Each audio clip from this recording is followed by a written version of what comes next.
Hey everybody, welcome back to Battle Ready Inc. So I've been putting this video off for a while now. I've been thinking about it really hard for just constantly here lately, but I just wanted to finally just get in here and do it.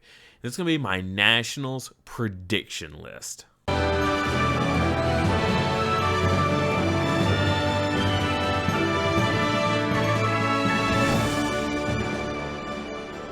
Don't forget, our memory marker for the month of January for Patreon is going to be Pokemon.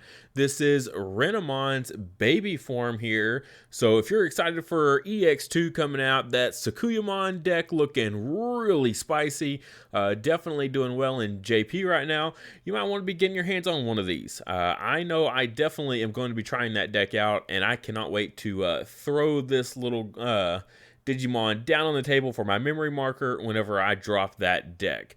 Now, if you want any of our previous memory markers we've had on the channel, check the coffee link in the description below. There you can see all the previous memory markers we've had on the channel. The benefit, though, of going through Patreon is that you get the featured memory marker of the month for usually a discounted rate.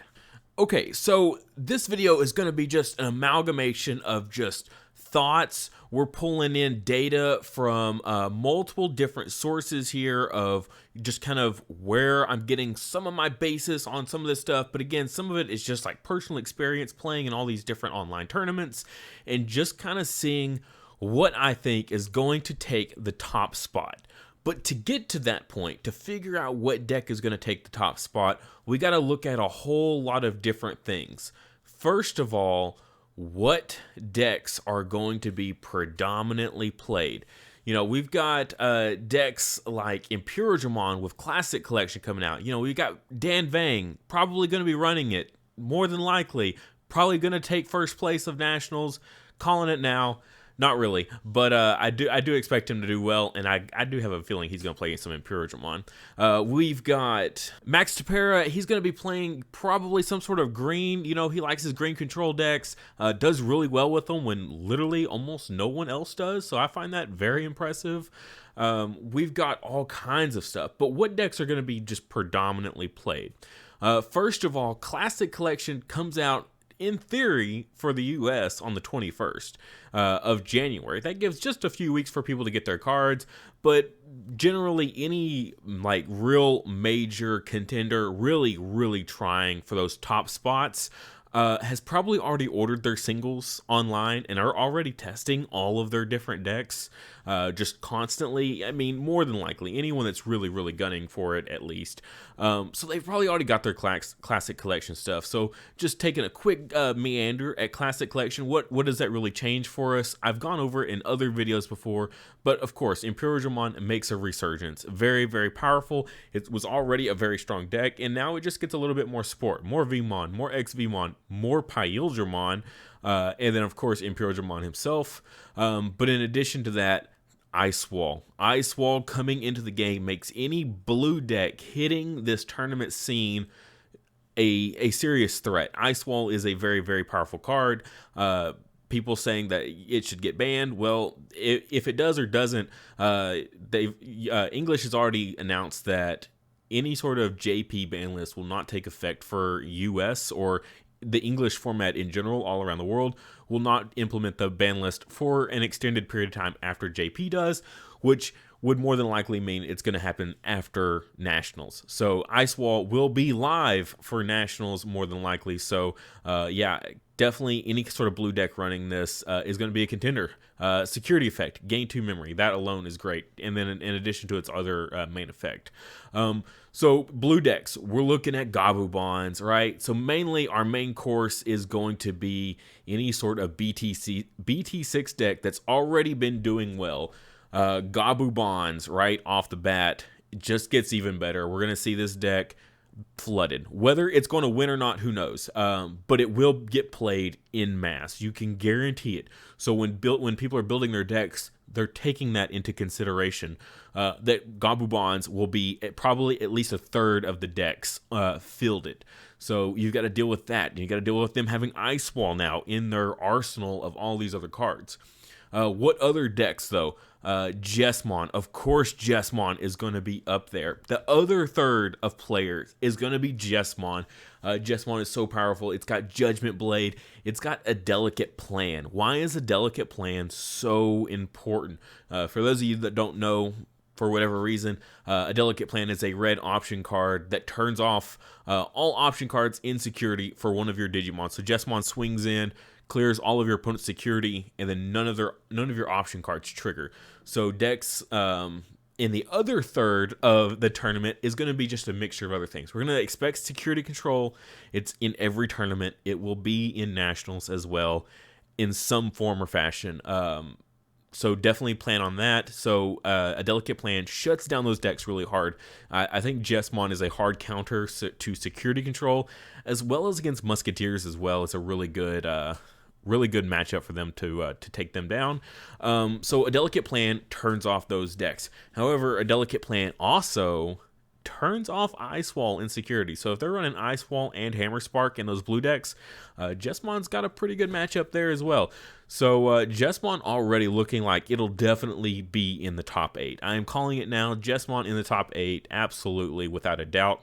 Same with Gabubons. We'll at least see Gabubons in top 8. But what else? What else has really been taking the meta by storm besides those two? Just kind of coming in here through DigimonCardMeta.com, just looking at lots of these other decks. Some of the stuff that was surprising me was the amount of, one, D-Brigade is still killing it. D-Brigade is doing outstanding, as well as purple in general. So we've got several different Lilith loops, Tidamon, as well as, of course, BL Starmon, rocking the Musketeers, doing a very, very solid job. So we haven't really seen them make top cut a whole lot, though, in the bigger tournaments. In these smaller scale tournaments, we do see them taking it here and there. But in those bigger tournaments, sometimes they're few and far between, and then you'll just see like one that just takes first place, and then there's no other purple decks anywhere in like the whole top 16. So it's just sometimes you get a really good pilot in there, and they can just they know their deck so well that they can take on any different matchup. So there are moments like that. We see a little bit of green control. Again, I'm not expecting a whole lot out of it, but again, in the right hands, we have seen it do outstanding. Max has done a phenomenal job with that deck, always just taking his tournaments by surprise for sure. And I think that's another reason it does so well is you don't see it a whole lot, so people kind of forget how to play against it, and then they play against the meta all the time, so they know how to go against your deck, and then they can kind of take you by surprise that way. So be on the lookout. Maybe go against a few friends with them playing a green control deck just to get a little bit of practice in. I think it'll definitely benefit whoever is going to be playing in this Nationals. Yellow, as it is, I don't think is anything that needs to be worried about for Nationals, whether that be the BT6 cards, as well as the Classic Collection yellow stuff. It's got some neat support in here, but I don't think it's anything to go be too worried about as a big contender. But who knows, we could see Lord Nightmon and Mastemon doing some sort of Bushi Agumon rush strategy. You never know. We saw Mario's Gaming World do time and time again with that deck and win lots of tournaments. There is one of the major teams of the U.S. Down in Florida, I believe it is. The whole team was dedicated to running this deck, and they did incredibly well. That was in BT5 though. BT6 is a different beast. It is a fast deck. I just don't think it can compete with what we have now. So, maybe it was a deck for a time that was insanely powerful, but I think it's slightly power crept just a little bit. Again, though, Imperial Dramon, like I said, I think it's a very, very solid deck out of Classic Collection, but nothing else in Classic Collection really feels like it's going to stand the test of a tournament of over 900 participants is what it's been looked at, debated as. We'll see if 900 people actually show up or not. That's like a 2-day tournament of like nonstop. I don't know how many rounds, but I'm sure it's something absurd. Another deck I'm kind of curious about is Diaboromon. I know that this deck has a cult following and a half. It is massive, the number of players that flock to this deck every time it becomes good. Classic Collection brings new light to it. It's very, very solid now. It's got a lot of great support. So we could definitely see some sort of Diaboromon deck coming in. I don't know if it'll make top cut. I think it's one of those, again, that depends on the pilot. If a good pilot gets a hold of this deck and gets enough practice in, I think we could definitely see Diaboromon in the top spot. Well, not in top spot, in top 8. Also, Analog Youth is out now, and well, as long as Mega Fusion is still around, Analog Youth and Mega Fusion is a pretty nasty combo as well. I don't think a Machine Dramon deck is going to make it anywhere near the top. I know it's pretty popular right now. It's kind of expensive. I just don't think it doesn't have the consistency. It's too much of a linchpin on this one piece to really go off. At least Gabubons, if you don't get into your big linchpin, you still have a solid Rookie Rush deck with tons of blue option cards to give you massive amounts of support. So it has a backup plan at least. Now, I do think there's something to be said about BT6 Black. I think there's definitely something here. D-Brigade just time and time again, D-Brigade just makes it into the top cut, just randomly. And I think there's a lot of good support in black to make D-Brigade as a base, just a base. And if you've seen my recent profile where I did D-Brigade Royal Knight, we were running Genkumon in there. Genkumon gives it a nice bit of extra punch, as well as a nice potential board wipe as well to go with the deck. So I think there's a lot of wiggle room to work something in there. We have seen black just come out of nowhere before. When we had the black Metal Garurumon deck that just took multiple tournaments week after week out of nowhere in the middle of BT5, that surprised everyone. The deck did die off shortly afterward, but there for a brief amount of time, that deck was unstoppable and no one saw where it came from. It just showed up one day, decimated, and then the avatar vanished. Okay, it was crazy. This might be another one of those times. Nationals might be another one of those times where some black deck comes out of nowhere and just decimates. We've got Nanimon here, more security stuff, level 4 security stuff for black, so that way they can just jump right up into a mega super easily. You never know. You never know what we're going to see here. I think there's a lot of really good tech cards. Something like Chikurimon, I think, is a really good security card to go against Jesmon. And again, when you're looking at cards like what could be good, not just Jesmon, but also Gabubons, hitting this in security with either of those decks, that is 2/3 of my predicted tournament topping or tournament entries is going to be those two decks. And this one card right here, single-handedly, really shuts those down because a Delicate Plan doesn't turn off security Digimon effects. Okay, it only turns off option cards. So security Digimon still trigger, and I think this could be a great one if you're playing black to incorporate going into this tournament. So what are some overall strategies we can expect to see? Extremely fast decks. We've got Gabubons also working in the hybrids with all their tamers. So that deck can put out an absurd amount of damage insanely fast. And right when you think you're about to take them, they'll just drop a Gabubons on field and then wipe you out, and then push you so hard up against the fence that you can just never kind of recover, and then they just eventually beat you on their follow-up turns.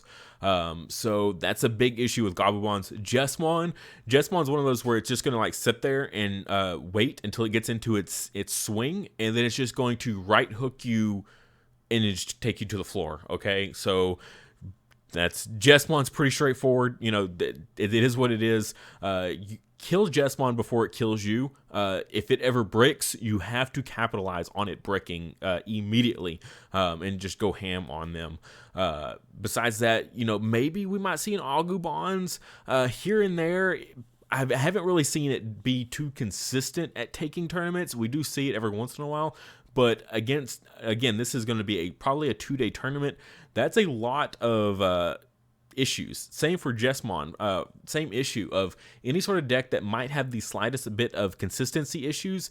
A 2-day tournament is really going to put a deck to the test, and if it has any sort of inconsistency issues, it will definitely show and play into effect. So I think a lot of decks that have really good consistency are going to be your more ideal ones to look at. So looking at all that, we definitely see several decks that are going to make top cut without a doubt. But what deck? I'm just going to throw my, whatever 2 cents at it. There's no way to predict anything like this. Absolutely not. Just my Off the wall guess. I hate to do it, but I think it's gonna be Gobblebonds. Now, I think it's gonna be Gobblebonds with a twist. Probably something we haven't seen before. Maybe we'll see like a green incorporated in, like a green rookie rush strategy. The blue green rookie rush strategy worked into it, possibly. Or I think a red tie, two red ties, and then two delicate plans, because the delicate plan shuts down a big chunk of the meta.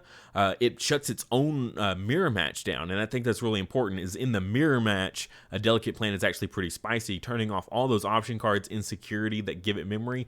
So not only are you going to be good against all the security control decks that are out there, as well as Musketeers, that's two decks, you're also putting yourself a step up in the mirror match, where most mirror matches is just kind of luck of the draw, who does what. Having a delicate plan though in your mirror match, I think will set you up just slightly above the other contender, especially because you're going to give all of your Digimon 1000 DP buff. That's huge. When you're playing the same exact Digimon and all of yours have 1,000 more DP because of a single tie, that's pretty predominant.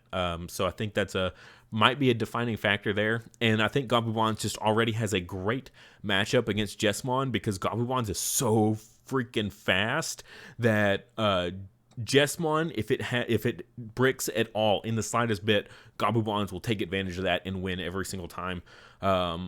So I think Gobblebonds just has a really good matchup against most decks in the meta if teched well for it, if anticipated, played heavily, know your matchups, that sort of thing. We'll just have to see, though. That's just my prediction, though. Some stuff to think about if you're going into Nationals for what you might want to do. We'll see. I hope it was helpful for any of you that are going to be playing in Nationals. Definitely has been something that's been on my mind constantly for weeks now. It's just kind of looking at all the pieces, looking at results from other decks, and just kind of seeing how things are playing out.